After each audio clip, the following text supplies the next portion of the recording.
Une brève introduction de cet échange sur la tuberculose qui est à tort souvent perçue comme une maladie du passé et pourtant qui constitue encore un problème de santé publique très important dans le monde et en Afrique. On va avoir évidemment un focus sur l'Afrique aujourd'hui. Et pour ce panel voilà, sur chaque panéliste avec qui on a pu avoir un échange avant, on va avoir quelque chose d'assez interactif plutôt. Hein. L'idée, c'est qu'on aborde à la fois le panorama, donc toujours hein, quelques chiffres quand même, effets marquants, qu'on pointe bien les défis à relever et surtout, il y a un certain nombre d'objectifs que s'est fixé l'OMS pour mettre fin, enfin, éliminer la tuberculose d'ici 2030. 2035. Quelques bonnes pratiques aussi qu'on va parler en entreprise, puisqu'on est quand même là pour montrer en quoi ce problème concerne également les entreprises. Et enfin, évidemment, aborder quelques grandes initiatives internationales pour lutter de manière efficace et parvenir à atteindre les objectifs que s'est fixé la communauté internationale. Enfin, puisque nous sommes dans un contexte sanitaire Covid qui n'échappe évidemment à personne ne peut y échapper actuellement. On va voir aussi, dans le cadre d'une discussion avec les panélistes, comment les leçons apprises de la tuberculose, qui partagent d'ailleurs les mêmes voies de transmission que le virus du Covid, comment ces leçons peuvent être utilisées pour lutter aussi contre le Covid. Donc, il y a des liens évidemment importants entre tuberculose et Covid, comme vous pouvez l'imaginer. Donc, 4 panélistes. Nous avons Linda, donc, que j'ai salué, Linda Betroun, qui est Global Marketing Director à Qiagen. François Young, Manager Private Sector Engagement du Fonds mondial.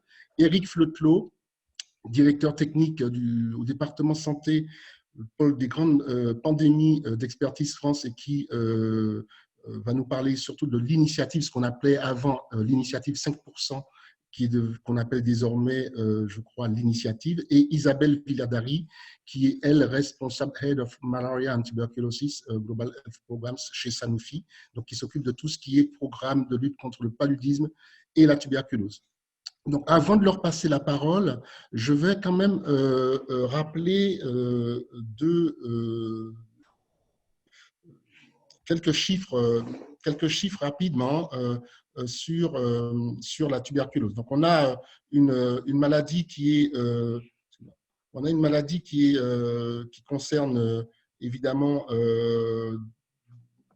énormément de gens dans le monde. On considère qu'un bon tiers de la population mondiale est infecté par le virus le bacille de la tuberculose. Évidemment, tout le monde ne développe pas la maladie, mais la tuberculose, c'est à peu près un chiffre, environ 10 millions de nouveaux cas tous les ans, avec pas loin d'1,7 million, 1,8 million de décès.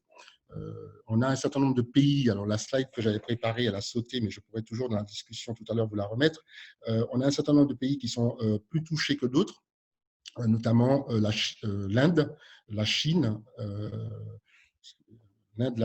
et l'Indonésie, le Pakistan pour l'essentiel. Il y a 2 pays en Afrique, notamment le Nigeria et l'Afrique du Sud, qui représentent ces 6 pays à eux seuls, environ 60% des cas de tuberculose. Le sujet aujourd'hui, pour la plupart des acteurs en santé mondiale, c'est à la fois d'arriver à promouvoir le dépistage précoce de la tuberculose pour traiter tôt, et également de lutter contre les formes de tuberculose multirésistante qui se développent et qui constituent un vrai, là pour le coup, un problème majeur de santé publique pour l'ensemble des pays, puisque les médicaments en fait qui existent ne permettent pas de traiter correctement, convenablement cette forme de tuberculose multirésistante. Enfin, il y a un sujet aussi sur ce qu'on appelle les cas manquants, c'est-à-dire que sur les 10 millions de nouveaux cas tous les ans, on n'en dépiste à peu près que 60%. On arrive à notifier, à dépister que 60%. Ça veut dire qu'il y a 40% des nouveaux cas qui ne sont pas dépistées. Et c'est un enjeu majeur pour la plupart des pays d'arriver à atteindre ces cas manquants. La tuberculose est une maladie qui touche essentiellement les populations vulnérables, évidemment les populations qui ont des défenses immunitaires déjà faibles, notamment les personnes vivant avec le VIH. Et ça touche les enfants, et les adultes actifs, évidemment fumeurs, consommateurs d'alcool, et évidemment les personnels de santé, qui eux aussi sont exposés dans le cadre de leur activité.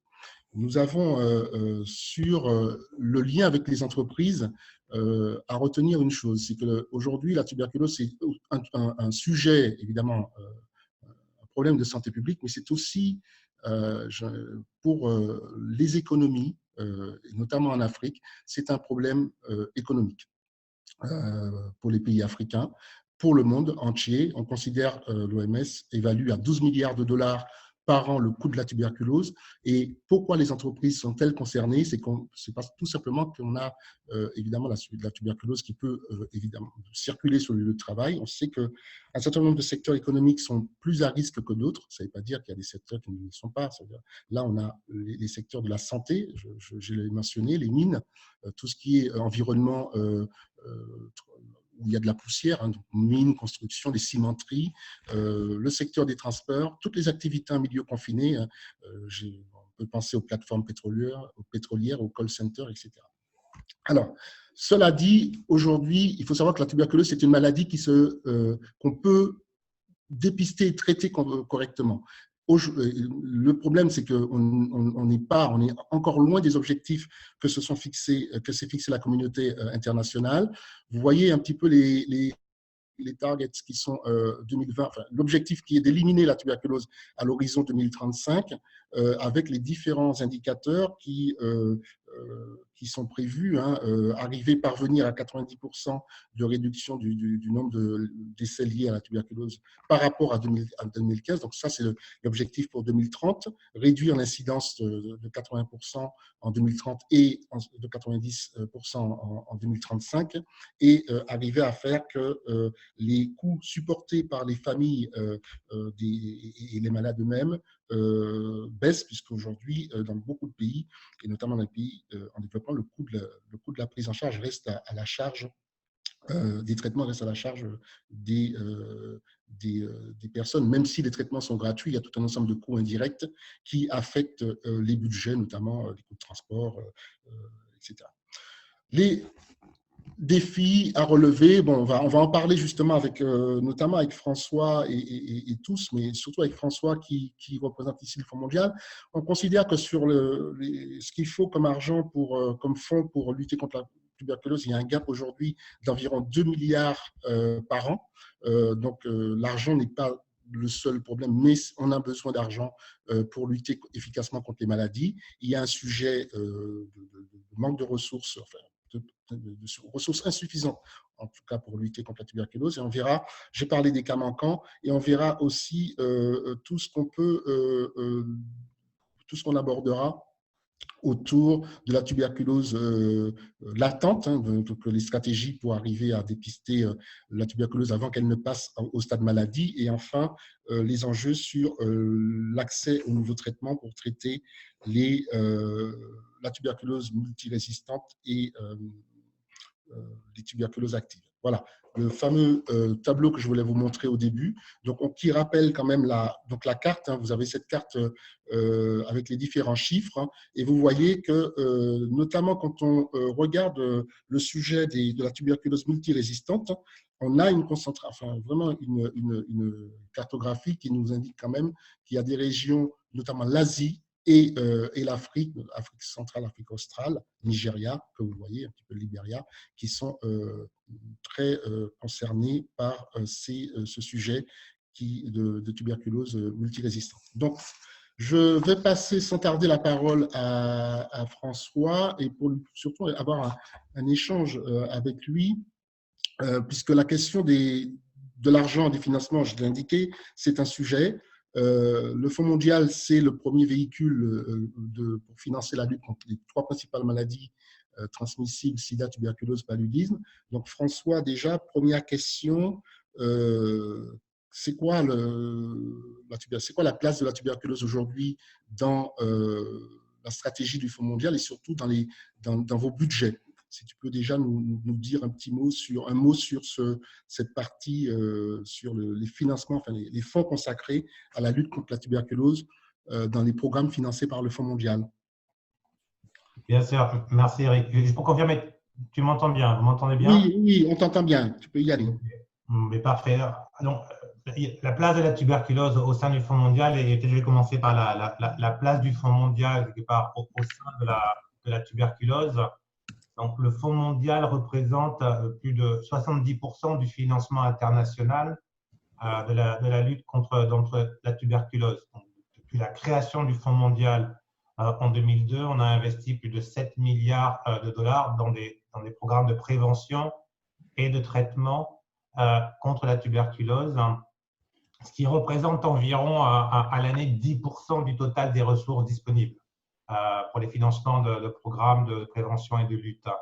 Et donc, ce qui montre aussi quelque part, donc il y a un peu plus qui vient de financements internationaux pour un total de 20%, donc le Fonds mondial représente 10% de ça, et ce qui montre aussi que 80% des financements pour la lutte contre la tuberculose vient de financements domestiques, donc du budget des États.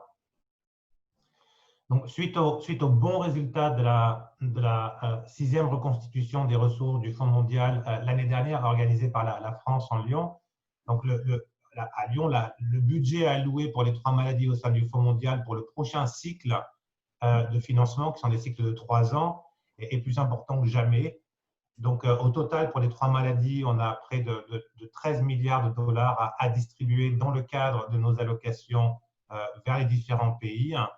Et on a en plus de ça près de 900 millions de dollars pour des projets catalytiques, donc ce qui représente une augmentation de 23% des financements du Fonds mondial. Dans ce budget, le Fonds mondial va allouer pour le prochain cycle, donc allant de 2021 à 2023, près de 2 milliards de dollars de financement pour des programmes de prévention et de lutte contre la tuberculose, donc ce qui représente 20% d'augmentation par rapport au cycle précédent, et donc comme j'avais mentionné, qui représente près de 10% des financements totaux pour lutter contre la tuberculose. Tu l'as montré, Eric, dans les pays prioritaires sont ceux de la carte, avec une très forte prévalence effectivement en Asie, l'Inde, l'Indonésie, le Pakistan, Philippines, Birmanie, Bangladesh. Donc toute cette Asie et beaucoup l'Asie du Sud-Est représente une prévalence très très importante, avec un poids écrasant pour l'Inde.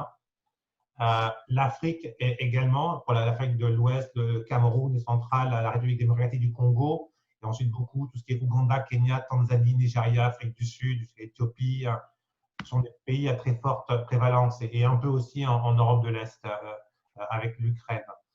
Donc, les priorités programmatiques dans le cadre des allocations du Fonds mondial sont aussi celles que tu avais mentionnées, à l'identification des cas manquants, qui est vraiment l'enjeu énorme de la lutte contre la tuberculose. Ceux qui sont atteints de tuberculose mais qui ne sont pas notifiés, donc ça ne veut pas dire qu'ils ne sont pas forcément traités, mais ne sont pas notifiés dans le système, donc ce qui empêche tout le suivi et en fonction des progrès. Donc, l'amélioration de l'accès au diagnostic de qualité, notre priorité très importante, bien entendu, avec le traitement et qui doit être tenu pour éviter de créer ces tuberculoses multirésistantes dont tu en parlais, et la prévention. En termes de population cible, et je m'arrêterai là pour le Fonds mondial, donc ce sont les populations les plus marginalisées, les populations incarcérées, donc où les taux de tuberculose dans les lieux de prison, d'incarcération sont énormes, les personnes vivant avec le VIH, les migrants, réfugiés, populations indigènes sont souvent des populations marginalisées et exclues des soins, donc des groupes fortement vulnérables à la tuberculose. Dans le secteur privé, comme tu l'as mentionné, effectivement, le travail minier, notamment les travailleurs migrants, et les différents secteurs que tu as mentionnés sont à forte prévalence, parce que forte densité, construction, transport et activités en milieu confiné, ateliers d'industrie textile, etc. Donc voilà pour les grands traits de la réponse du Fonds mondial jusqu'à présent dans la lutte contre la tuberculose. Très bien merci pour ce panorama, François. Alors après, évidemment, comme je l'indiquais en introduction, on a le contexte de crise sanitaire qui est là, avec la pandémie de Covid. Quelle est aujourd'hui l'analyse que vous faites? Il y a quelqu'un qui n'a peut-être pas coupé son micro. Oui, merci. Quelle analyse vous faites, vous, de l'impact de la pandémie sur la continuité de ces programmes, surtout leur financement aujourd'hui, de lutte contre la tuberculose, notamment en Afrique? Oui, c'est une très bonne question et quelque chose qui est effectivement… Il y a quelqu'un qui n'a pas coupé, peut-être pas muté. Donc, par rapport à ta question, oui, l'impact du Covid, c'est une question très importante. Et la pandémie du Covid risque d'avoir un impact réel sur le financement de la lutte contre la tuberculose, et notamment le financement domestique. Donc, j'avais mentionné que 80% du financement de la lutte contre la tuberculose vient des pays, vient du niveau domestique. Et donc, il y a des réductions et des réallocations de budget qui représentent un risque réel, sans compter ce que tu mentionnais au début, Eric, le fait qu'il y a un vrai gap financier qu'on considère déjà à 50% en termes du financement de la tuberculose. Donc, un gap financier énorme, des réductions et des réallocations de budget vers la réponse du Covid-19. Donc, un vrai risque lié à la continuité des soins en matière de tuberculose. On a environ, il y a eu un sondage récent dans les consultations du Fonds mondial, on a 65% de nos partenaires locaux du Fonds mondial qui indiquent que les financements pour la lutte contre la tuberculose ont été réalloués, ou des financements ont été réalloués vers la réponse au Covid-19. Donc, dans ce contexte, on voit des hôpitaux qui sont normalement dédiés aux cas de tuberculose multirésistants, qui sont complètement réalloués en matière de soins à la réponse au Covid-19. Et bien entendu, et on parlait des cas multirésistants, il faut vraiment rappeler que les interruptions de traitement dans la lutte contre la tuberculose peuvent résulter et résultent de manière directe dans le développement de résistance. Donc, l'interruption des soins et du traitement est très, très problématique dans le cas de la tuberculose. On voit également, lié à la crise sanitaire, des coûts qui augmentent fortement, des coûts pour le transport international d'équipements et de traitements. Donc, le Fonds mondial est un grand fournisseur donc, de médicaments, d'achat, de groupements d'achat de la tuberculose, mais les frais pour le transport international augmentent et la distribution et logistique au sein même des pays également est saturée ou soumise à toute une série de pressions et qui ne font que commencer, puisque maintenant les diagnostics rapides commencent à être disponibles pour le Covid-19 et avec, on espère bientôt des vaccins aussi. Tout ça va mettre sur un impact très important. Attends, excuse-moi, François, il y a quelqu'un qui a son micro ouvert. Je ne sais pas si ça vient du CIAN. Non. Non. Okay. Donc, merci de muter vos micros quand vous… Voilà, il n'y a que François, normalement, qui devrait avoir son micro ouvert, et moi-même. Merci. François, merci de continuer. Donc, voilà, donc les risques sont élevés pour toutes ces raisons, essentiellement de réallocation. Et sur certains pays, on voit des budgets significatifs de lutte contre la tuberculose réalloués vers la réponse contre le Covid-19. Dans les estimations, les analyses et les prédictions, on montre qu'il y a un risque de revenir de 5 à 8 ans en arrière en termes de prévalence et de mortalité. Donc, tu mentionnais au début, Eric, un nombre de taux de mortalité à peu près 1,5 million par an qui sont les progrès qu'on a fait. Mais là, on voit un risque de revenir à 5-8 ans en arrière, c'est-à-dire à des niveaux de 2 millions de morts par an de la tuberculose, ce qui a une prédiction, en fait, qu'on pourrait atteindre à près de 500 000 morts supplémentaires qui auraient pu être évitées en raison d'interruption de services. Donc, c'est vraiment un appel fort. Il y a un appel fort à l'action. Et donc, au Fonds mondial, nous, on travaille vraiment à développer, à élaborer des plans à court terme et à long terme pour compenser cet impact du Covid-19 sur la lutte contre la tuberculose. Dans le court terme, de saisir toutes les opportunités possibles d'intégrer les réponses du Covid-19 et la tuberculose, notamment au niveau du diagnostic. Donc, au lieu d'avoir en fait une réponse au Covid-19 qui éloigne les populations marginalisées des lieux de diagnostic pour toute une série de raisons, d'arriver à combiner le diagnostic et pour accélérer en fait le diagnostic contre la tuberculose dans le cadre de la réponse au Covid-19. Pour le plus long terme, dans les prochains 2 à 3 ans, c'est des chantiers très importants d'innover dans la réponse des programmes de prévention de lutte contre la tuberculose, notamment dans le domaine du digital et des nouvelles technologies, pour vraiment permettre, augmenter les diagnostics à distance, pour augmenter, faciliter la prise des traitements à distance, des observations vidéo, etc.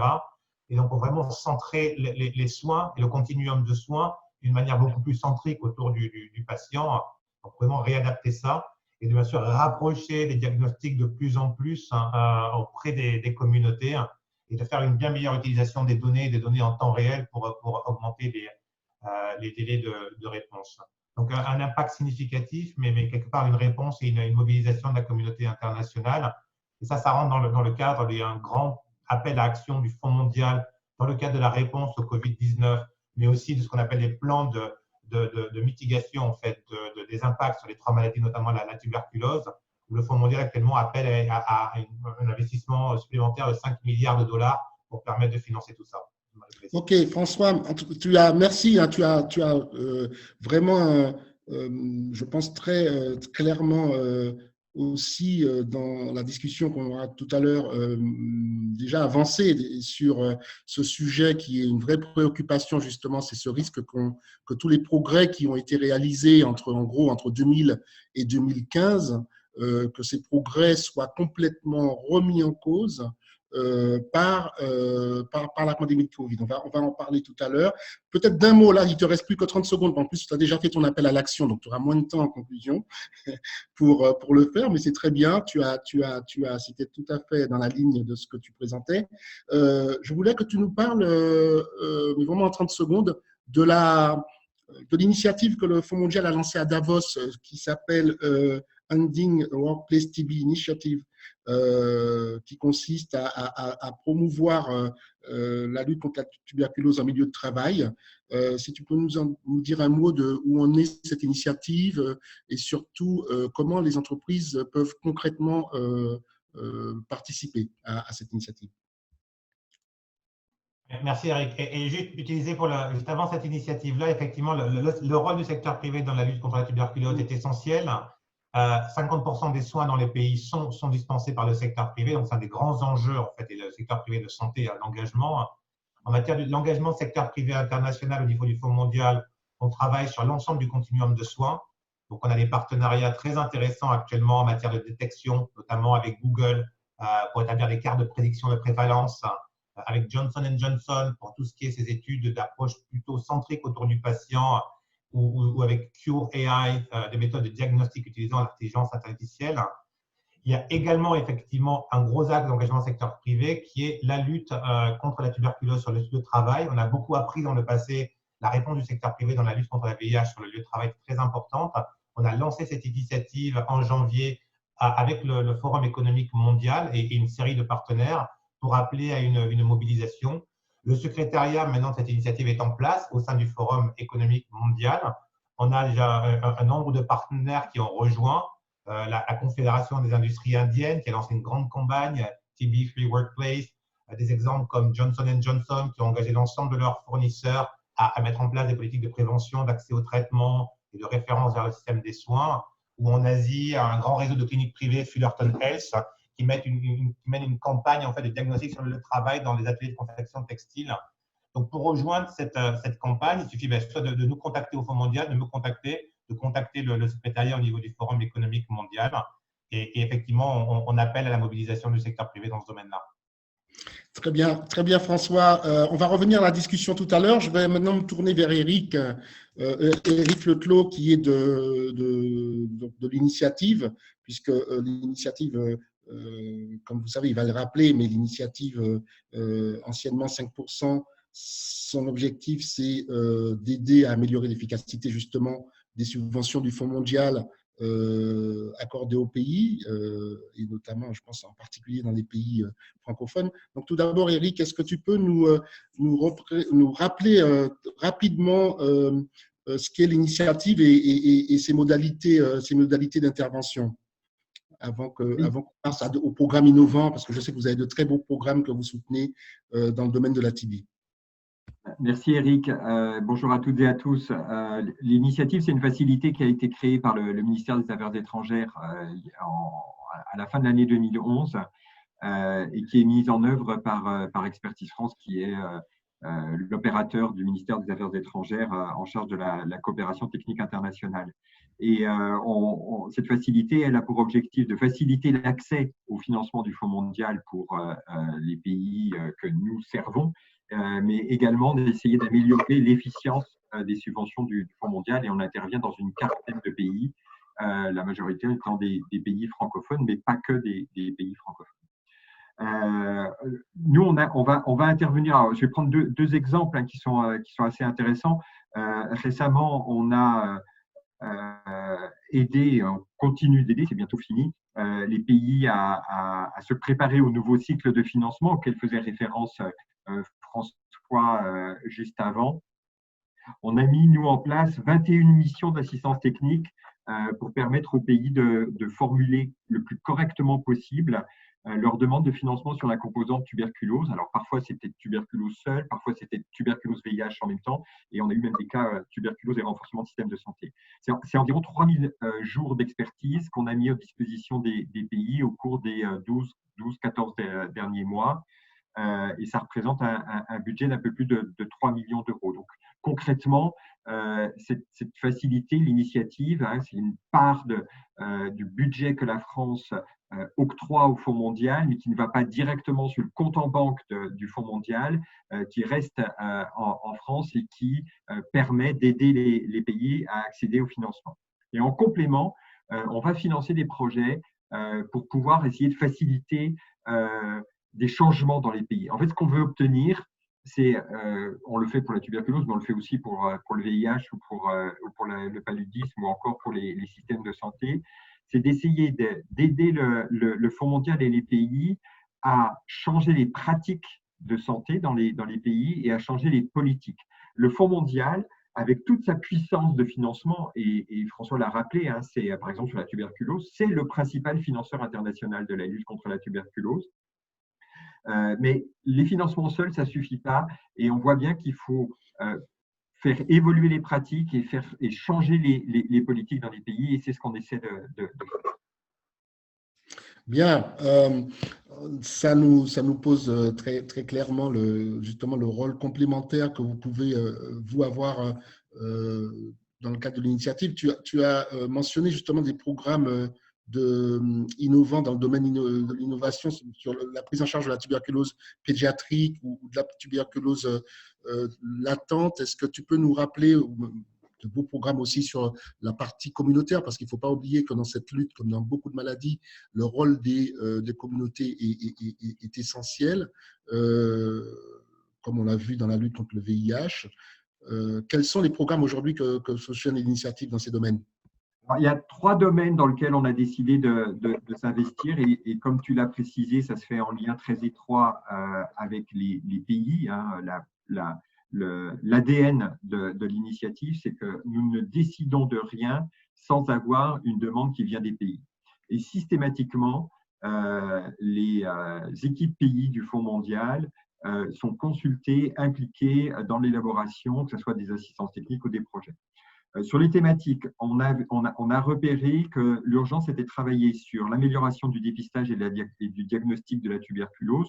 Pourquoi? Parce que, comme tu l'as rappelé, en fait, on voit une grande différence. Il y a un gap entre le nombre estimé de gens qui sont infectés, qui vivent avec une tuberculose, et le nombre de personnes qui sont diagnostiquées puis traitées avec succès pour la tuberculose.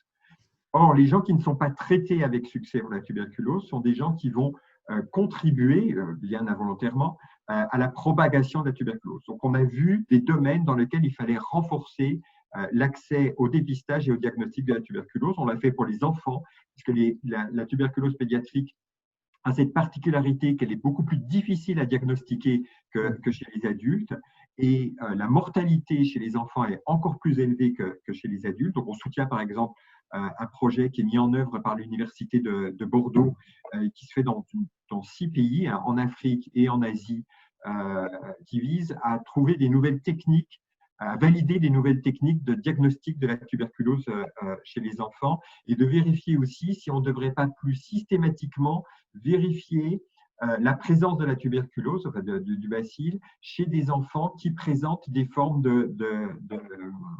de pneumonie sévère. Autre domaine d'activité, on l'a fait avec la Fondation Mérieux et l'Institut Pasteur à Madagascar, c'est comment mieux prévenir, diagnostiquer et traiter la tuberculose en milieu carcéral. François Yang l'a rappelé, les personnes qui sont en prison ont un très fort risque de développer une tuberculose en raison de la promiscuité. Or, la prison, ce n'est pas un monde isolé, hein, c'est jamais un stock de personnes, c'est un flux, il y a des gens qui rentrent, il y a des gens qui sortent. Donc, agir en prison, c'est agir pour toute la société et c'est important de le faire. Et on est assez fiers d'avoir financé ce programme à Madagascar où la prévalence de la tuberculose est 8 fois supérieure à celle la prévalence de la tuberculose chez les personnes détenues est 8 fois supérieure à Madagascar qu'en population générale. Autre domaine, je vais passer très vite sur le renforcement des laboratoires qu'on fait en permanence, soit en assistance technique, soit via des projets, c'est l'enjeu de la tuberculose latente.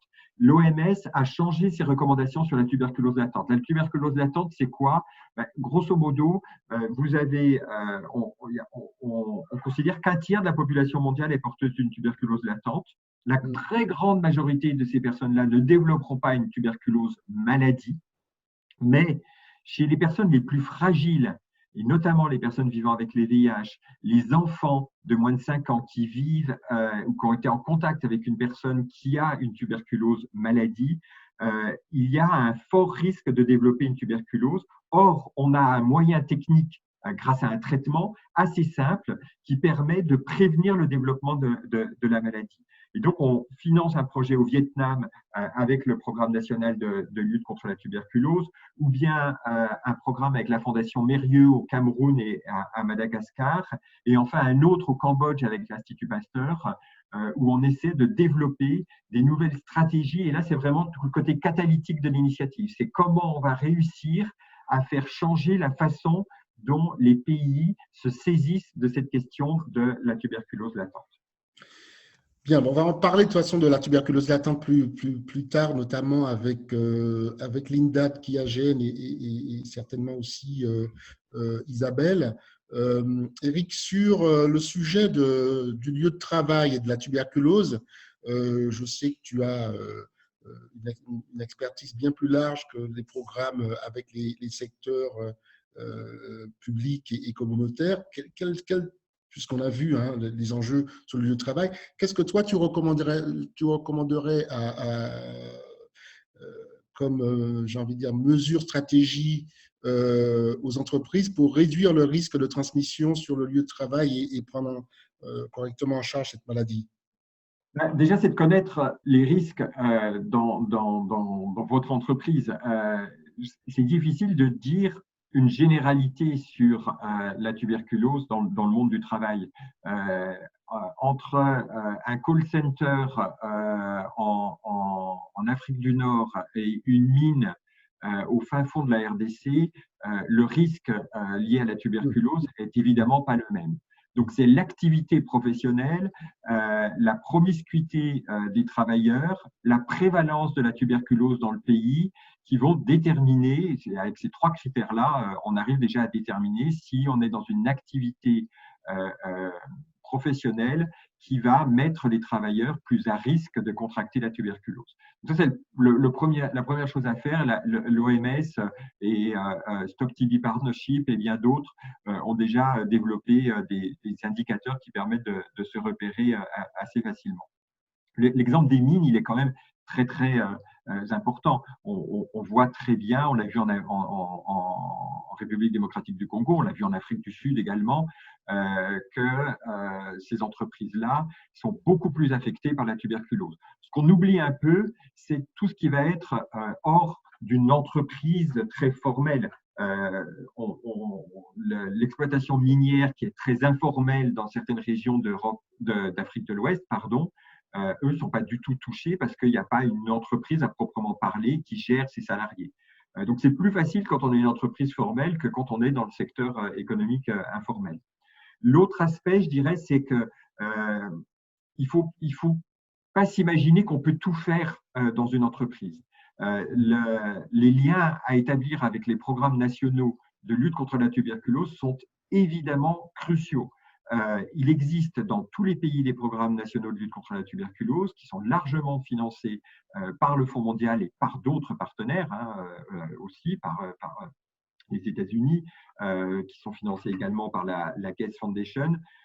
Il faut se rapprocher d'eux pour voir quels liens on peut faire. Ça peut être des liens sur la sensibilisation des travailleurs, ça peut être des liens sur une facilitation à l'accès au dépistage et au diagnostic.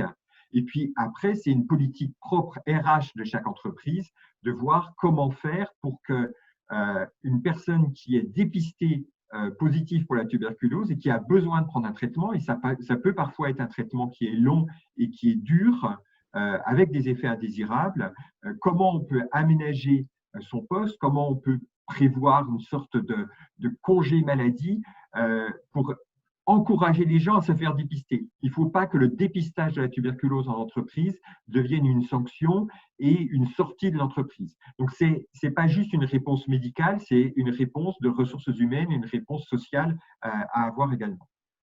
Oui, et je pense que tu as tout à fait raison de rappeler le lien indispensable qu'il faut établir avec les programmes nationaux. Et justement, c'est notre position d'ailleurs au CIAN, c'est d'encourager les entreprises à travailler avec les autorités sanitaires dans le cadre de partenariats publics-privés. On a évoqué le volet RH, il y a le volet aussi de ce qu'on appelle la responsabilité sociétale. On a des exemples, hein. Tu as évoqué la RDC, mais la Guinée, qui est un pays où le secteur minier est très présent, où ces entreprises ont aussi des installations sanitaires qui sont de très bon niveau, justement ouvertes pas seulement à leurs employés, mais aussi aux familles, aux communautés environnantes. Et je pense qu'elles peuvent aussi, le secteur privé et les entreprises ont aussi un rôle à jouer dans la participation aux campagnes de recherche des cas manquants qu'on a évoquées plus tôt. Comment tu vois… Tu as tout à fait raison. Et il y a un point important dans ce que je viens de dire, c'est que on ne peut pas servir que les employés d'une entreprise. Où ça devient intéressant, c'est quand on peut servir la communauté de ces employés. Parce que la tuberculose, si on traite juste les employés d'une entreprise et qu'on ne va pas aller rechercher des cas éventuels dans la famille ou dans la communauté, on va rater quelque chose. Donc, il est important que si les entreprises mettent à disposition des services de santé qui comprennent le diagnostic et la prise en charge de la tuberculose, que ça soit bien ouvert à toute la communauté. J'avais juste un petit détail, parce qu'on l'oublie souvent. On cite souvent les mines, on cite les lieux. Moi, je l'avais vu en Asie, où il y a, par exemple, des entreprises agricoles ou des pêcheries où il y a énormément de concentration de personnel. Il y a un autre type d'entreprise qui est fortement concerné par la tuberculose, c'est les établissements de santé. Il y a énormément d'établissements de santé qui n'ont pas de bonnes mesures de prise en charge ou de prévention de la transmission de la tuberculose en leur sein. Ce n'est pas quelque chose qu'il faut regarder avec honte, c'est aussi quelque chose auquel on est confronté dans les pays du Nord. C'est quelque chose, les hôpitaux américains, les hôpitaux en Europe sont aussi confrontés à ça. Donc, il faut bien le prendre en considération, surtout que dans ces services de santé, certains dépendent du secteur public et d'autres dépendent du secteur privé. Et quand on parle de l'intégration du secteur privé, bien entendu, c'est important parce que dans certains pays, il va assurer une grande partie du diagnostic et de la prise en charge de la tuberculose. Nous, on a travaillé sur le secteur privé et la tuberculose en Côte d'Ivoire, où l'estimation, c'est qu'environ 50% des cliniques privées assurent le diagnostic et la prise en charge de la tuberculose des populations en zone urbaine. On voit bien que c'est important de les soutenir, et notamment avec les financements du Fonds mondial, mais il faut aussi que dans ces établissements, ça ne soit pas des lieux où on va contracter la tuberculose. Bien sûr. OK, merci Eric. On va poursuivre cette discussion tout à l'heure avec l'ensemble des panélistes sur tous ces enjeux. Puisque tu l'as évoqué, la question de la tuberculose latente et justement de ces recommandations aujourd'hui de l'OMS sur il y a eu d'ailleurs un rappel à l'occasion de la dernière journée mondiale de lutte contre la tuberculose, qui est peut-être un peu passé inaperçu, puisqu'on était déjà au début de la crise sanitaire et de la pandémie de Covid. Mais il y a toute une stratégie de l'OMS qui consiste à dire tout simplement que si on veut parvenir à éliminer la tuberculose, il faut effectivement s'attaquer au problème de la tuberculose latente. Autrement dit, c'est vrai que si on devait faire image, on pourrait dire qu'on est un peu comme ce qu'on appelle en Afrique les oreilles de l'hippopotame. En fait, ce qu'on ne voit pas dans l'eau cachée, c'est la tuberculose latente. Et il faut s'attaquer à cette part de la charge, en tout cas du problème qui est la tuberculose, pour arriver à casser la chaîne de transmission. Donc, je vais, Linda, si tu peux ouvrir ton micro, te poser justement quelques questions là-dessus, puisque QIAGEN est une entreprise dans le domaine du diagnostic et notamment un des leaders dans le domaine de la biologie moléculaire. Vous avez aussi, vous proposez un certain nombre de solutions sur ces sujets du dépistage de la tuberculose latente et de formation, de renforcement aussi des capacités des pays dans le domaine. Déjà, en un mot, nous présenter QIAGEN, que je ne suis pas sûr que tout le monde connaisse, avant de passer aux questions. Merci Eric.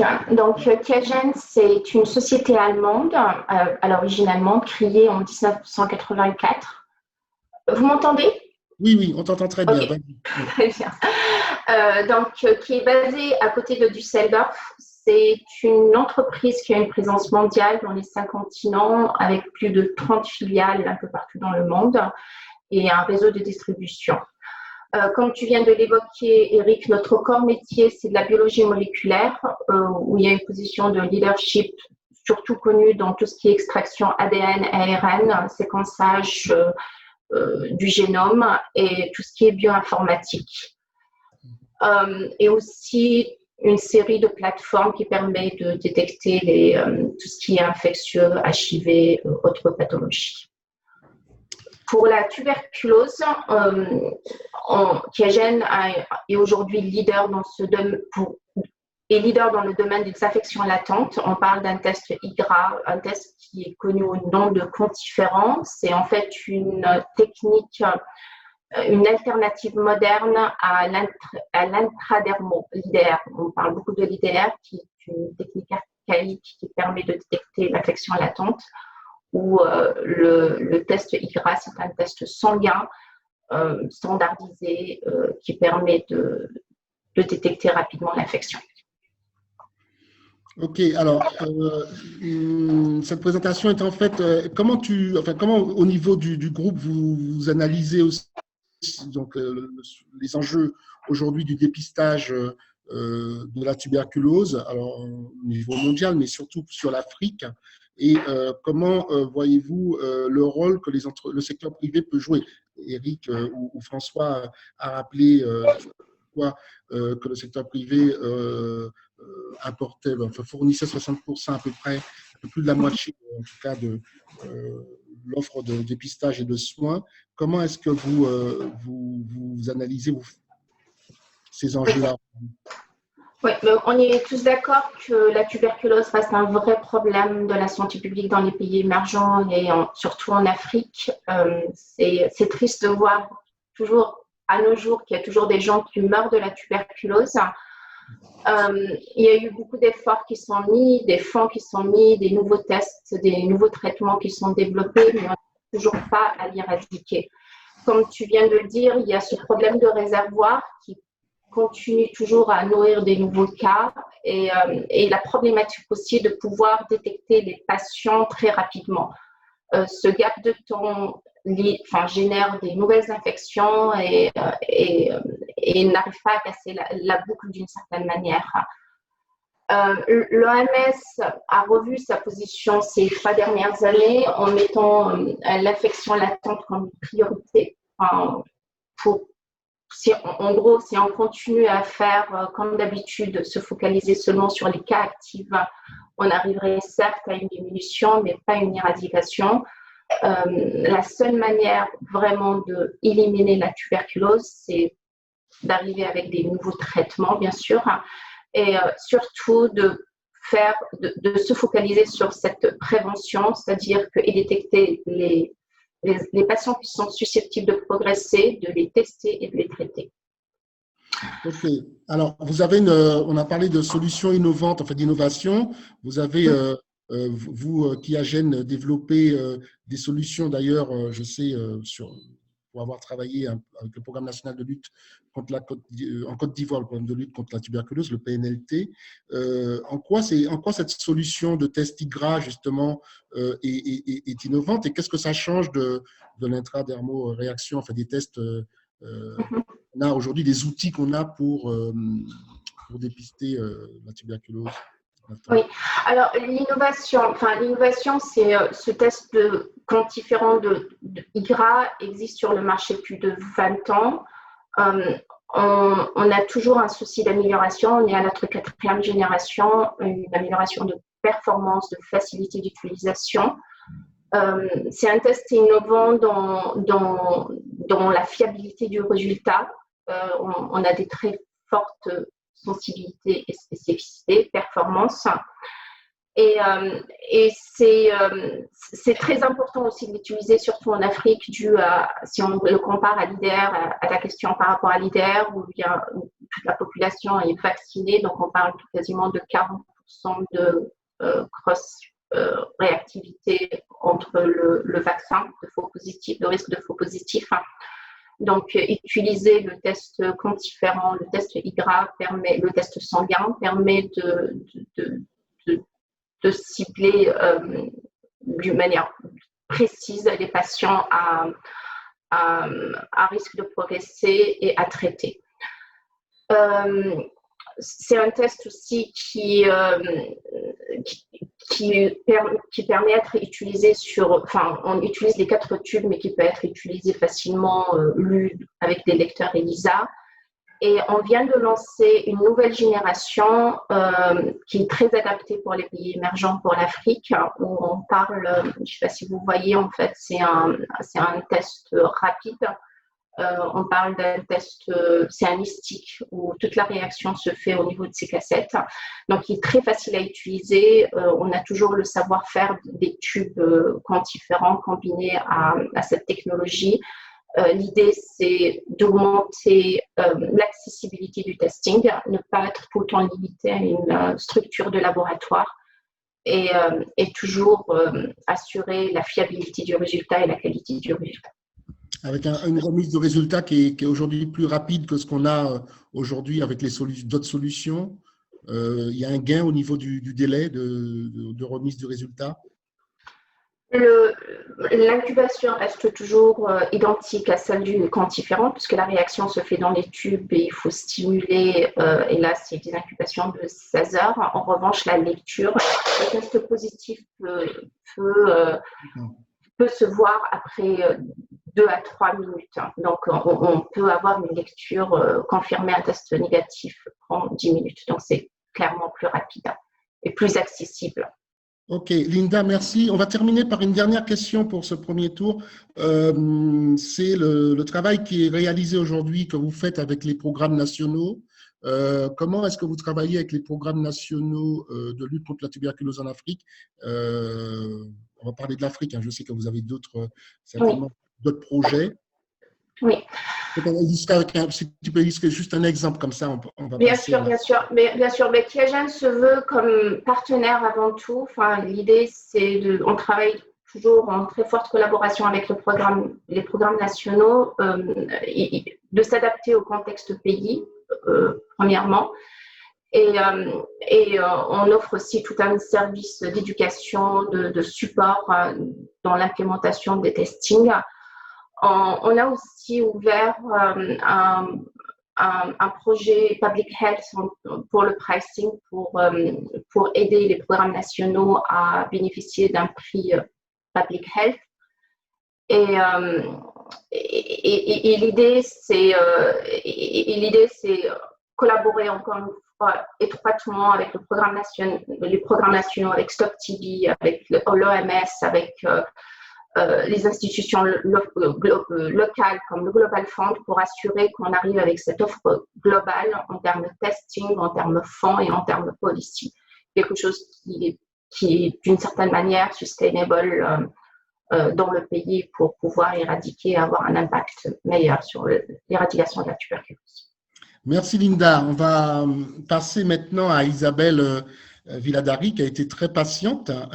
Donc, avant de passer la parole à Isabelle, je veux juste rappeler aux participants on a un chat, donc n'hésitez pas à poser vos questions. On va revenir tout à l'heure pour y répondre. Vous pouvez le faire dans le flow. Hein.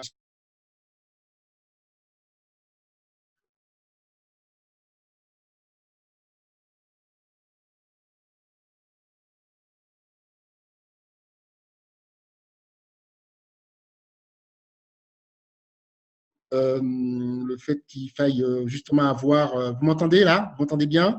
Ouais, ok. Le fait qu'il faille avoir accès aux traitements, puisqu'il y a des traitements efficaces qui existent, encore faut-il qu'ils soient disponibles. Et il y a aussi des améliorations qui sont apportées sur les schémas thérapeutiques plus courts, etc.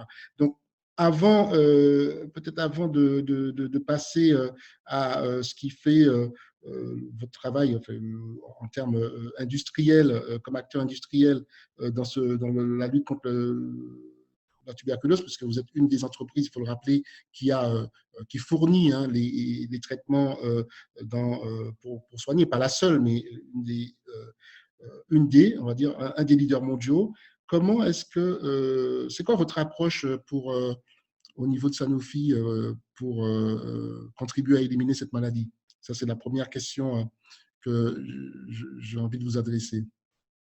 Oui, bonjour à tous. Donc, vous avez cité les deux termes clés, en effet, qui caractérisent Sanofi, c'est historique et acteur industriel. Donc, je pense que l'approche de Sanofi, elle est globale et donc elle rejoint beaucoup des propos de mes collègues panélistes et je vais y revenir. Mais en effet, pour être assis autour de la table en tant qu'acteur industriel du médicament, le prérequis, c'est en effet de délivrer, de fournir des traitements. Donc, dans l'approche, le premier pilier de cette approche, parmi les 4 piliers que je vais vous décrire, c'est avant tout de fournir des médicaments. Et là, c'est là que le terme historique, en effet, s'applique tout particulièrement. Aucun d'entre nous n'était né lorsque les rifampicines ont été découvertes, puisqu'on parle des années 50. Et malgré le fait qu'on parle il y a longtemps, ce traitement reste la pierre angulaire du traitement des patients avec une tuberculose active. Donc, c'est en ce sens que c'est un des grands piliers. Et le deuxième sur le sujet très bien décrit par Éric Flotelot sur la tuberculose latente avec la rifapentine qui constitue un des traitements parmi l'ensemble des protocoles recommandés par l'OMS. La rifapentine avec l'isoniazide représente un des traitements aussi qui permet d'adresser ce problème de la tuberculose latente. Donc, c'est le premier pilier, je dirais, et le prérequis pour une industrie du médicament dans cette approche globale. Elle est globale aussi parce que le deuxième pilier, c'est d'accompagner le Tuberculosis Trial Consortium qui est basé au CDC. Donc, le CDC aux États-Unis a un véritable plan de développement autour d'un certain nombre de molécules. Et donc, Sanofi apporte sa contribution, bien sûr en fournissant les traitements, les investigational medicine products pour réaliser ces essais dans le monde entier, et aussi un certain nombre de supports autres. Et donc, c'est le leader et le sponsor des études et le CDC, et Sanofi apporte sa contribution. Donc, c'est le deuxième pilier. Le troisième, il s'inscrit complètement dans ce qui a été dit par mes collègues juste avant. Donc, je ne vais pas le répéter. Je crois que, Monsieur Flotelot, vous avez dit l'argent ne suffit pas. J'aurais tendance à dire l'argent ne suffit pas, le produit ne suffit pas. Et donc, Sanofi s'inscrit complètement dans ce que vous avez décrit tout à l'heure. Les programmes nationaux, les gouvernements doivent avoir des stratégies. Comment ils vont utiliser les diagnostics, les fonds qui sont mis à leur disposition, quelle part de fonds domestiques ils mettent. Donc, d'avoir de véritables, on dit en anglais, policies dans toutes les dimensions que sont la lutte contre la tuberculose pour atteindre l'objectif que nous avons tous d'éradiquer la maladie. Donc, c'est le troisième pilier, comment Sanofi autour de la table pour contribuer à ce que ces politiques, des stratégies et les politiques de prise en charge de la tuberculose soient au niveau des pays en bonne place, je dirais, et dans toutes les dimensions nécessaires à la prise en charge de la tuberculose. Donc ça, c'est le troisième pilier. Et le quatrième, vous avez parlé de la tuberculose latente, donc j'y reviens. Donc, Sanofi est acteur dans la tuberculose latente et l'un des besoins qui nous a été exprimé par les programmes nationaux est que peut-être en termes de connaissances, d'appréhension de pourquoi faut-il prendre en charge aussi la tuberculose latente étant le réservoir, donc je vais reprendre votre expression, comment on s'occupe de l'hippopotame qui est sous l'eau et pas seulement des oreilles.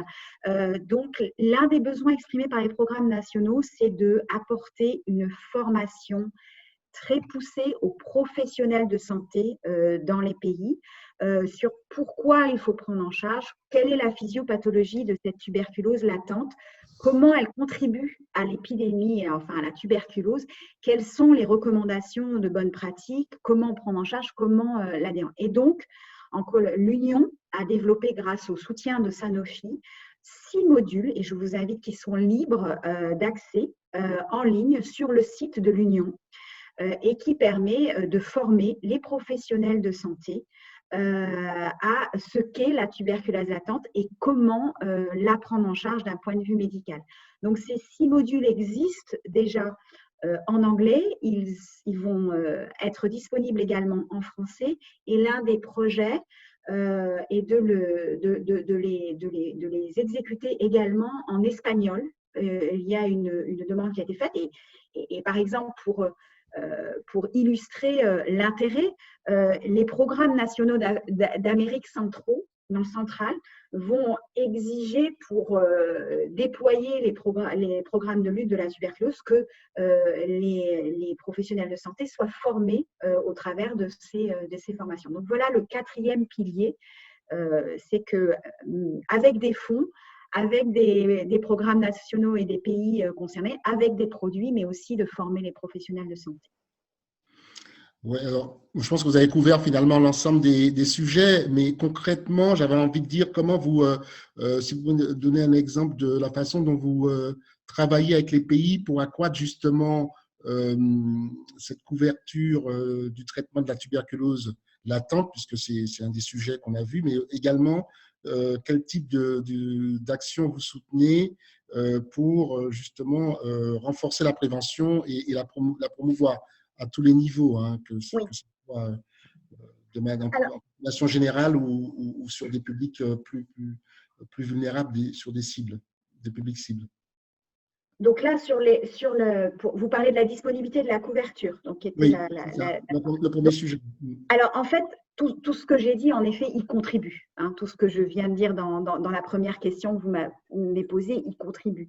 Mais si je devais plus spécifiquement, en particulier, vous citer où est-ce qu'on améliore, on va dire, la disponibilité et la couverture surtout du traitement, je dirais, je donnerai 2 illustrations.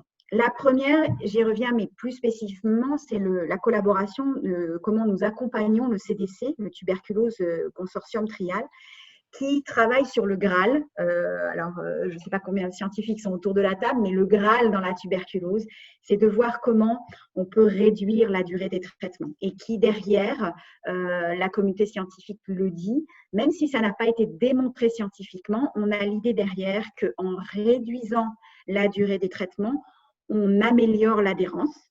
Et donc, c'est un petit peu ce Graal que suit. Donc, en fait, c'est comme cela que la première illustration est en effet d'avoir développé un protocole de 3 mois. Donc, dans la tuberculose latente, il y a différents régimes qui sont au même niveau en termes de recommandations. Certains sont sur 9 mois et avec des molécules différentes, d'autres sur 6 mois.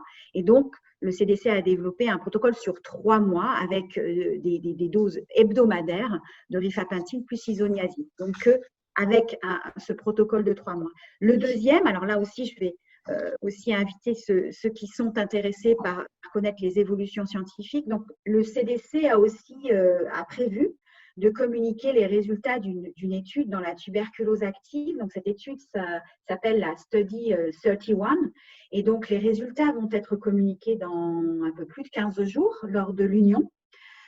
Et c'était exactement, donc là on est dans la tuberculose active, donc avec le soutien de Sanofi, et l'idée là du CDC, c'est de réduire la durée du traitement. Aujourd'hui, le traitement standard d'une tuberculose active est de 6 mois, et de voir si on arrive à obtenir des résultats similaires avec, et donc cette étude c'est le protocole, en testant 2 régimes qui eux sont sur 4 mois. Donc nous attendons les résultats à l'Union, donc c'est le 21 octobre, des résultats de cet essai. Donc ça, c'est un moyen. Et en particulier, pour finir, le deuxième moyen que nous avons fait pour augmenter la disponibilité des médicaments, donc c'est un accord passé avec Unitaid, qui pour des pays qui sont listés dans dans cet accord, une centaine de pays qui répondent à des critères très précis, qui sont une importance de l'épidémie de la tuberculose, on appelle les high burden countries, un premier critère, et le deuxième critère, que ce soit des pays low and middle income countries. Donc, si ces pays sont dans cette liste des 100 pays qui répondent à ces 2 critères et dans le cadre de l'accord avec Unitaid, il y a possibilité d'avoir pour le secteur public de ces pays le protocole de 3 mois à un prix préférentiel. Et donc, cet accord avec Unitaid permet au programme et au gouvernement potentiellement de ces pays de permettre un accès au traitement pour une plus large population. Oui, alors Isabelle, juste une question plus spécifique, mais on nous signale quelques sujets, enfin un souci sur la rifampicine qui, avec des ruptures de stock. Est-ce que vous pouvez nous dire aujourd'hui si il y a vous remonte ces problèmes de disponibilité? Alors, pour répondre à cette question, que ce soit plus spécifique, si c'est d'un pays ou autre, ou si c'est général, en tout cas, ça n'est pas général, donc ça demande un peu plus de précision dans la question, donc je peux la… Oui, je reviendrai dessus tout à l'heure, alors, oui, dans la discussion. C'est une question assez générale et qui ne s'adresse pas forcément…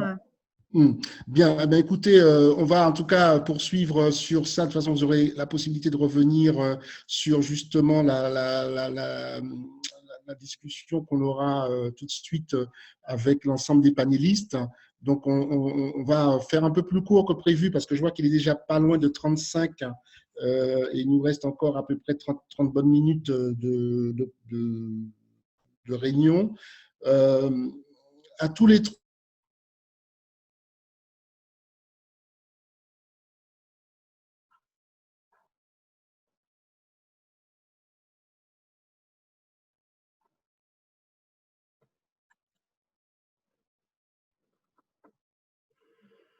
et entre la tuberculose et le Covid, s'il y a des synergies à construire et surtout des leçons qu'on peut tirer de bonnes pratiques de lutte contre la tuberculose pour les utiliser de manière à combattre plus efficacement la Covid, quelles seraient celles-là? Je pense notamment pas seulement au contact tracing, etc.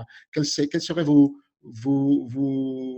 recommandations? Alors, on va commencer peut-être dans l'ordre où on a commencé la discussion. Toi, François, qui a beaucoup écouté depuis tout à l'heure, qu'est-ce que tu pourrais, comment est-ce que tu vois ces synergies et la façon dont le Fonds mondial peut les accompagner, justement?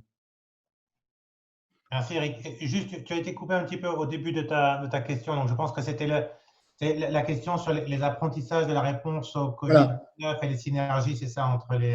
c'est ça. Entre TB, donc des leçons qu'on…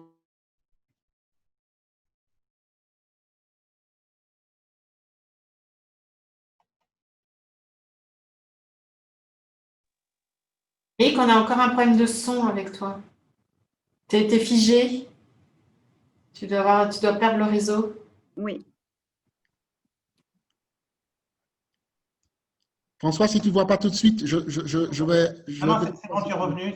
Non, c'est que parfois, Eric, tu es coupé et tu es figé et on n'entend plus le son. Ah, d'accord, c'est un problème de réseau, je suis désolé. Ça me fait la même chose en retour, quelquefois je vous perds. C'est bon, François, tu as bien entendu? Je pense que Ah non, justement, on n'arrive pas à avoir cette foutue question. Bon, alors, je la reformule. François, tu l'as entendu ou je la reformule? Je peux la reformuler, mais je pense que c'est ce que tu parles des synergies entre les apprentissages de la réponse au Covid-19 Oui, et ce qu'on apprend, ce qui peut servir dans la réponse à la tuberculose et les synergies en fait dans la réponse entre les deux maladies. c'est ça. Je pense, moi, d'un point de vue du Fonds mondial, la première chose, c'est effectivement la nécessité actuellement. Donc, il y a une opportunité d'apprendre, mais il y a une vraie nécessité d'arriver à combiner la réponse au Covid-19 avec la réponse à la tuberculose, pour toutes les raisons qu'on a expliquées, où on a vu des budgets en réalloués, on a vu des patients qui n'allaient plus ou qui n'avaient plus accès au centre de santé. Donc, il y a une urgence en fait à combiner et à trouver des stratégies pour arriver à intégrer les deux réponses, notamment dans le cadre du diagnostic, mais aussi effectivement dans l'adhérence au traitement. Donc ça, c'est une première chose.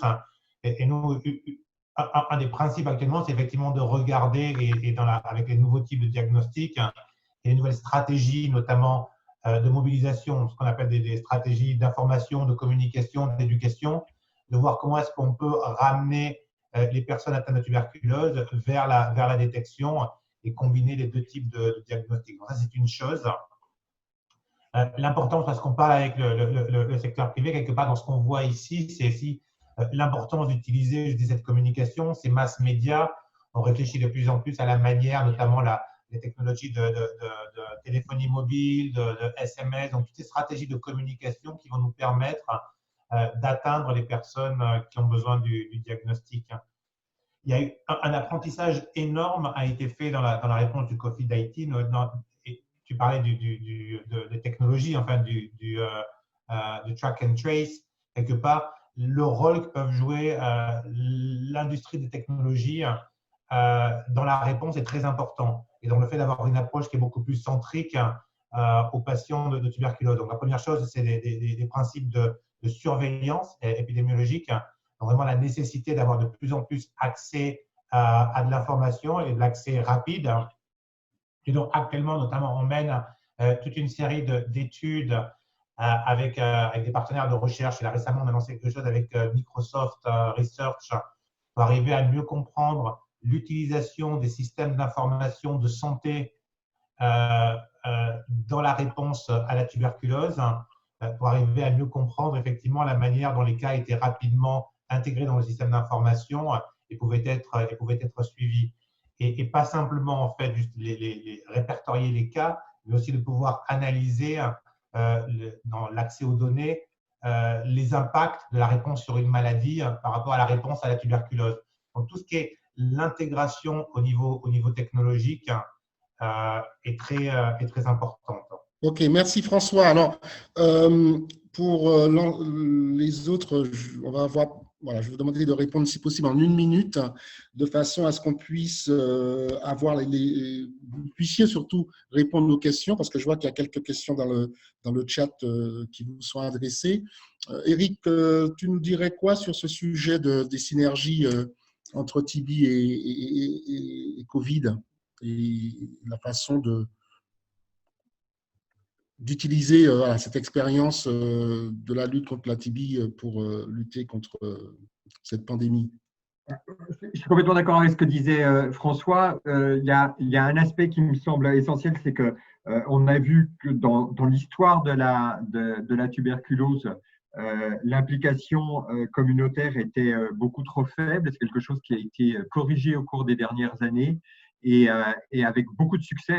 On n'arrivera pas à trouver tous les cas manquants, à sensibiliser correctement les communautés, à sensibiliser aussi à la nécessité de prendre un traitement au long cours de façon correcte sans une forte implication communautaire. C'est la même chose pour la Covid-19. Et je pense que ça, on est très sincèrement, au nord comme au sud, partout dans le monde, on est totalement en train de le rater. La dimension de l'implication de la société, l'implication des citoyens, l'implication des communautés est totalement ratée dans la Covid-19. On n'a pris aucune leçon des réussites qu'on a eues dans les maladies infectieuses, je pense en particulier au VIH, tu le citais tout au début, et on est reparti face à la Covid-19 comme dans le temps, sans demander l'avis des populations, en faisant des messages qui n'étaient pas adaptés, en ne les impliquant pas dans la sensibilisation, en ne les impliquant pas dans la recherche des cas contacts, etc. Et je trouve que c'est extrêmement dommageable. Et là, encore une fois, je répète, il n'y a pas de différence entre nos pays et les pays d'Afrique qui font l'objet de notre webinaire aujourd'hui. Je dirais même que j'ai vu des exemples en Afrique, en Guinée, en Côte d'Ivoire, qui me semblait, ou Burkina Faso, qui me semblait beaucoup plus adapté que nous on a fait en France. On est complètement d'accord. Je pense que c'est un vrai challenge pour les pays développés qui n'ont pas non plus, voilà, c'était une culture de la santé communautaire. La gestion de culture aussi, voilà, c'est ça, d'implication des populations et que ça, effectivement, on le voit avec le VIH en Afrique, il y a cette expérience. Merci Eric de le rappeler. Alors, Isabelle et Linda, si vous voulez nous dire un mot sur ce sujet, en particulier, je pense aussi des réponses que vous apportez en tant qu'acteur industriel sur la manière de lutter, enfin, d'intégrer. Oui, je rejoins un peu tout le monde. Il y a effectivement beaucoup de similitudes entre le Covid et la tuberculose, déjà des symptômes, de la transmission et surtout de l'importance de travailler sur les contacts autour d'un cas pour gérer l'infection. Une des leçons, le Covid a vraiment mis en exergue le manque de testing, l'importance du testing pour pouvoir contrôler l'infection et traiter les patients à very early stage, enfin à un état très précoce. En termes de solutions, on a revu aussi, on s'est adapté à cette crise avec la nouvelle plateforme Gaia Reach qu'on va sortir très rapidement, où on arrive avec un panel de tests où il y a la tuberculose, l'infection latente, un test de sérologie pour le Covid et un test antigène. Malheureusement, le Covid impacte très négativement tous les efforts qui ont été faits dans la gestion de la tuberculose. On attend une augmentation de cas d'une manière drastique dans les prochaines années et à cela s'ajoute le problème de résistance. Donc, c'est vraiment, enfin, je suis aussi ravie d'être dans ce type de panel de discussion où on a le pharma, le traitement, où on a aussi les fonds et on a aussi les entreprises pour pouvoir travailler tous ensemble pour pouvoir éradiquer l'infection. Merci Linda. Et enfin, Isabelle. Oui, je remercie Linda d'avoir souligné quand même avant tout, et je finirai sur la question positive, avant tout quand même le Covid représente une gêne significative à la lutte contre la tuberculose. C'est avant tout négatif comme impact, mais en effet je rejoins tout et il faut quand même le dire, même si je vais finir en effet sur le positif et je partage en effet toutes les synergies autour du testing, du test tracking avec les structures digitales. Ce que vous disiez, M. Flotteau, sur la communauté, notamment les mesures barrières. Mais les mesures barrières dans matière de tuberculose, c'est quelque chose qui est intégré. Donc, comment appliquer les communautés voilà, qui ont déjà intégré ça pour la tuberculose, pour le Covid. Donc, c'est aussi une synergie très, très forte. Et je terminerai par une troisième synergie qui est tout ce qu'il y a autour du stigma, que moi, j'ai beaucoup entendu en Afrique. sur les stigmas liés au Covid, avec un retard de recours aux soins, et puis avec finalement quelqu'un qui consulte avec une toux, et à l'interrogatoire, cette toux, elle dure depuis un mois et demi, et en fait, c'est une tuberculose qui est passée inaperçue. Donc, toutes ces synergies-là existent, mais il faut quand même finir aussi en tant que comment, tout à l'heure, et c'est peut-être lié à votre question. Pour Sanofi, le Covid, c'est du jour au lendemain, vos avions, ils sont à terre. Et donc, d'abord, un de nos produits est fabriqué en Italie. Donc, comment on continue à le fabriquer? Donc, aller chercher des retours pour mettre les personnes sur ces lignes pour qu'on garde la cadence de fabrication des produits. Et ensuite, une fois qu'on a le produit en Italie, comment on l'achemine? Donc, c'était du jour au lendemain. Et donc, c'est peut-être le rationnel d'une des questions que vous évoquiez tout à l'heure. Donc, c'est comment on met une personne derrière chaque carton pour que ça arrive vraiment à destination malgré la situation. Et ceci n'est pas terminé, parce qu'il y a une nouvelle difficulté, même si les trajets reprennent, il y a des nouvelles difficultés d'acheminement qui sont très différents d'un pays à l'autre. Donc voilà, donc il faut quand même souligner ça, même si en effet sur le testing, le digital technology, les stigmas et l'implication des communautés, indéniablement il y a des grandes synergies entre la tuberculose et le Covid. Bien, ben merci à tous les quatre. Avant d'ouvrir, vous passez les questions qui remontent du chat. Et il y en a qui m'arrivent aussi via WhatsApp. Il y a déjà une première question. On dit on n'a pratiquement pas évoqué le vaccin. Est-ce qu'on peut qui veut répondre à ce sujet sur le vaccin, parce qu'il existe effectivement un vaccin, qui est le BCG, mais est-ce qu'il y a des questions sur comment est-ce que les entreprises aussi peuvent promouvoir la vaccination, etc. Qui veut répondre à cette première question? Parce que ça fait partie de la prévention aussi. Eric? Alors, excusez-moi, vous m'avez entendu? Vous entendez ma question? Ah, je ne vous entends pas. Oui, on a entendu la question. Ah, okay. J'avais pas de retour, excusez-moi. Donc, qui veut répondre à cette première question sur la vaccination? Pour moi, je peux apporter un élément de réponse.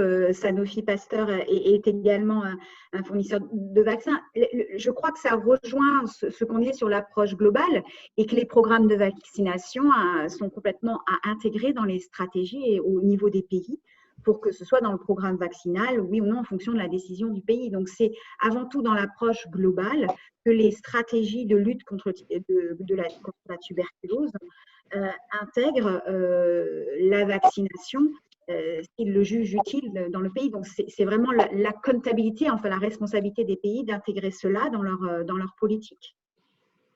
Très bien. Quelqu'un d'autre veut compléter sur ce sujet du vaccin? Non, s'il n'y en a pas. S'il n'y en a pas, on va… Alors, je vois des questions. Il y en a une adressée à Isabelle. Isabelle, vous avez des questions sur le traitement 3HP. Aujourd'hui, quelqu'un, Amadou, qui dit… Amadou.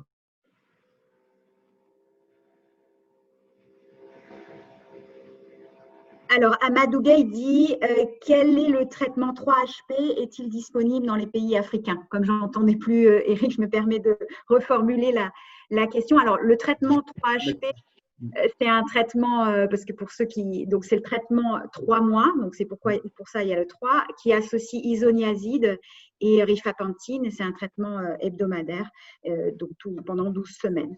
Donc le traitement, ce traitement, il est enregistré et préqualifié au niveau de l'OMS. Et il est, si les pays ou les pays africains concernés sont dans l'accord et listés par UNITAID dans l'accord, il peut y avoir un accès via cet accord et une allocation via cet accord. Ou alors, il y a un enregistrement local suite à cette préqualification.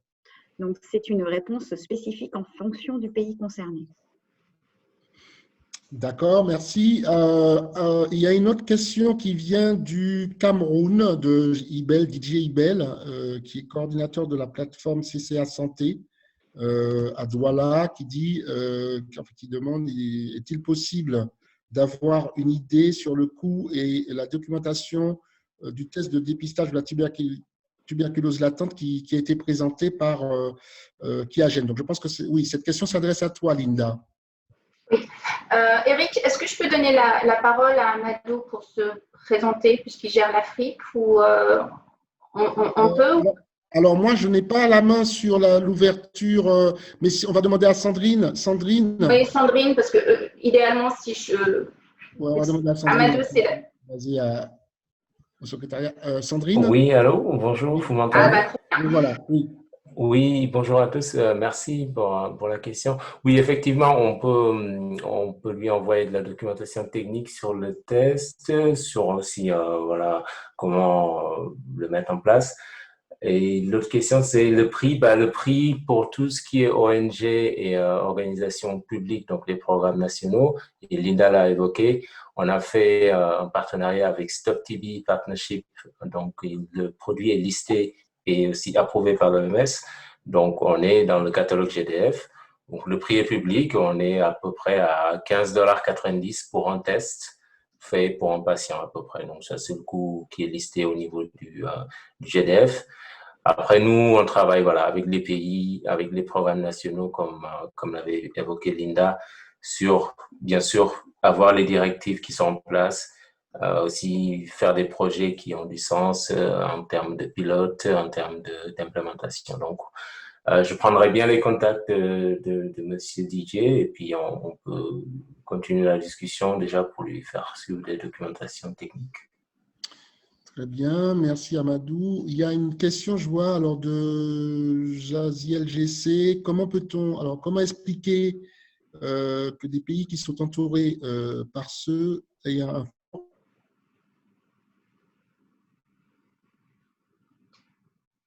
On a perdu Eric. C'est Sandrine Ducienne, je peux vous reprendre la question. C'était comment expliquer que certains pays ont des incidents de tuberculose alors que les pays voisins l'ont éradiqué. Voilà, c'est ça. Là, si l'un de vous veut répondre. Il n'y a pas de pays qui l'ont éradiqué. La carte, elle montrait. Alors, c'est vrai que du coup, on apparaît en rouge et le pays d'à côté apparaît en blanc. Ouais. C'est parce qu'en fait, c'est une catégorisation des pays comment on dit en français, high burden countries, à lourd fardeau épidémique. La tuberculose. Ça ne veut pas dire que le pays d'à côté, il n'est juste pas dans la catégorie des 20 ou des 30 pays les plus impactés par la tuberculose en termes de prévalence en population générale. Ça ne veut pas du tout dire que le pays d'à côté n'est pas concerné ou a éradiqué. Aucun pays, à ma connaissance, n'a éradiqué la tuberculose. Il y a en France, il y a aux États-Unis, à New York, il y a toujours des épidémies actives de tuberculose, en particulier dans les populations les plus vulnérables vis-à-vis de la tuberculose. Donc, hélas, avec une croissance, il faut pas l'oublier, c'est qu'au cours des dernières années, il y a une croissance de la prévalence de la tuberculose dans certaines régions du monde. C'est particulièrement frappé à nos portes, en Europe orientale. La Russie, par exemple, est un pays où le nombre de nouveaux cas de tuberculose ne cesse d'augmenter année après année et en même temps, augmentation des nombres de cas de tuberculose multirésistante, alors qu'on a aujourd'hui tous les outils thérapeutiques et de diagnostic qui nous permettraient de faire reculer l'épidémie de tuberculose partout dans le monde. Oui, alors c'est tout à fait important de faire ce rappel. Je voulais aussi dire qu'on va…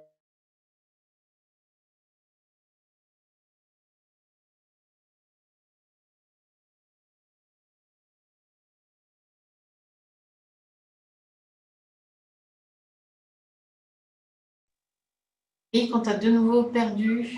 On t'entend plus, Eric. Voilà. Eric, tu avais perdu de nouveau. Oui, alors vous m'avez perdu. Oui, je disais…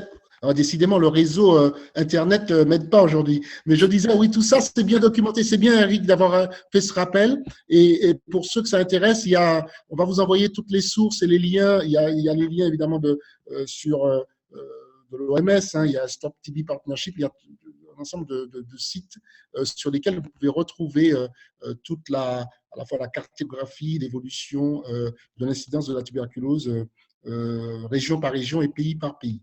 Si je puis me permettre, c'est aussi une autre synergie de pédagogie par rapport au Covid. C'est que ce n'est pas parce qu'une zone est rouge ou blanche qu'il n'y a pas de Covid non plus. Hein, et donc, c'est vraiment une autre synergie de compétences épidémiologiques. Donc, merci. Ça s'applique aussi au Covid. Hein. Tout à fait. On attend, oui. Effectivement, la façon de présenter les choses sur des cartes peuvent être assez, voilà, ça peut être assez trompeur. Alors, je sais pas si le fil, on voit d'autres. Sandrine, si tu peux m'aider. Je n'en vois pas, moi, pour ma part, d'autres questions. Il y a deux petits points que je voudrais compléter par rapport à l'intervention de Linda. Évidemment, le dépistage de la tuberculose latente est extrêmement important. Attention, il y a certaines catégories de personnes qui sont jugées très à risque vis-à-vis de la tuberculose latente et surtout à risque de développer une tuberculose maladie, pour lesquelles on n'a pas besoin, je dirais, de s'embarrasser avec un dépistage. C'est en particulier les personnes qui vivent avec le VIH dans des pays à forte prévalence de la tuberculose, où là, on devrait faire un traitement court, comme l'a expliqué Isabelle, 3 mois avec c'est un traitement à prendre 1 fois par semaine pendant 3 mois. On a même maintenant des essais sur des traitements plus courts. Alors, ça fait plus de traitements à prendre, c'est 1 par jour pendant 30 jours, avec des résultats. Alors, il y a toujours des recherches en cours, mais avec des résultats qui sont extrêmement intéressants. C'est pas très cher, et surtout, quand on compare le coût de la prise en charge d'une prophylaxie tuberculose latente par rapport au coût d'une prise en charge d'une tuberculose maladie, on voit que là, on a un bel investissement. Le coût-efficacité est vraiment super intéressant. Il est pour l'instant un peu plus cher dans la version 1 mois que dans la version 3 mois, mais on a pas mal d'espoir là-dessus. Mais encore une fois, on a le financement via le Fonds mondial, on a les outils thérapeutiques par l'industrie et par la recherche, mais ça met du temps à se mettre en place dans les pays. Et pour ça, on voit bien que, c'est ce qu'Isabelle résumait, hein, le produit seul, ça ne suffit pas, le financement seul, ça ne suffit pas. C'est une dynamique qu'il faut instaurer. Il faut bouger ce monde de la tuberculose qui parfois est un petit peu lent, est un petit peu conservateur. Les choses, au cours des 2-3 dernières années, bougent très vite. Et moi, j'ai beaucoup d'espoir à ce niveau-là. S'il n'y avait pas eu l'épidémie de Covid qui risque de nous faire retourner en arrière, je pense qu'on aurait pu atteindre l'objectif de 2030, hein, qui était d'éradiquer la tuberculose. Là, c'est vraiment compromis avec ce qu'on est en train de vivre en ce moment. C'est très clair, c'est très clair. Il faut rappeler quand même effectivement que l'incidence de la tuberculose quand même diminue globalement. Enfin, ça, c'était vrai avant la crise sanitaire. Pas partout. Pas partout, mais globalement, en tout cas. Dans certaines régions, c'est en augmentation. Oui, on a des régions où ça augmente, mais aujourd'hui, quand on regarde globalement l'incidence, on est sur une diminution de 2% par an. Et à ce rythme-là, de ce que dit l'OMS, c'est que ce rythme-là ne permettrait pas d'atteindre l'objectif d'élimination à l'horizon 2030. Donc, de toute façon, il faut une accélération et il faut le cocktail de tout ce qu'on a vu tout à l'heure, à la fois de la volonté politique, de l'engagement des acteurs, de l'argent, parce qu'il en faut, des solutions et il faut aussi faire évoluer les comportements. Écoutez, je vais en plus rester sur cette bonne note d'espoir d'Éric, parce que je pense qu'il en faut un peu quand on parle de tous ces sujets, en étant tout à fait aussi lucide et pragmatique sur les situations pays par pays. Tous les pays, on a vu que tout le monde n'est pas, toutes les populations ne sont pas égales vis-à-vis de la TB, tous les pays non plus, et ça, il faut le rappeler. Je retiendrai peut-être pour terminer quelques indications pour les entreprises, parce que les entreprises peuvent aussi, en tant qu'employeurs, faire des choses. Il y a tout ce travail d'état des lieux et d'analyse d'exposition au risque qui, d'ailleurs, le BIT, le Bureau international du travail, de l'OMS, Eric a rappelé d'autres guides qui existent aujourd'hui pour permettre aux entreprises de faire ce qu'on appelle ce risk assessment de maladie par maladie. C'est vrai pour la TB, c'est vrai pour le paludisme et d'autres maladies. Donc ça, c'est le premier, j'ai envie de dire, dans tout engagement d'une entreprise sur ce sujet, notamment sur la partie lieu de travail, c'est pouvoir avoir une bonne évaluation du risque auquel sont exposés les employés. Le deuxième, évidemment, c'est tout ce qui concerne la prévention, la promotion sur les facteurs de risque, sur la promotion des moyens de prévention et surtout de promouvoir le dépistage et la prise en charge. On a que les entreprises, et d'ailleurs en Afrique, pour beaucoup, elles peuvent avoir leur propre centre médical, leur propre personnel qui fait ce travail-là, mais même quand elles ne le font pas, elles peuvent tout à fait avoir une politique de santé qui intègre la tuberculose. La tuberculose a été, et encore, je devrais dire, pour suivre ces sujets depuis maintenant une vingtaine d'années, c'est encore le parent pauvre des politiques santé des entreprises, des grands groupes, dans les filiales, en Afrique en particulier. Et ça, c'est quelque chose qu'il faut absolument rappeler pour dire qu'on a aujourd'hui les outils pour faire mieux dans ce domaine. Donc, je vois qu'il est bientôt pratiquement l'heure. Je vous remercie tous les quatre, vraiment, de cette qualité d'échange que nous avons eu ce matin. Vous avez vraiment bien joué le jeu et répondu aux questions, je pense, en mettant vos réponses au niveau de notre audience.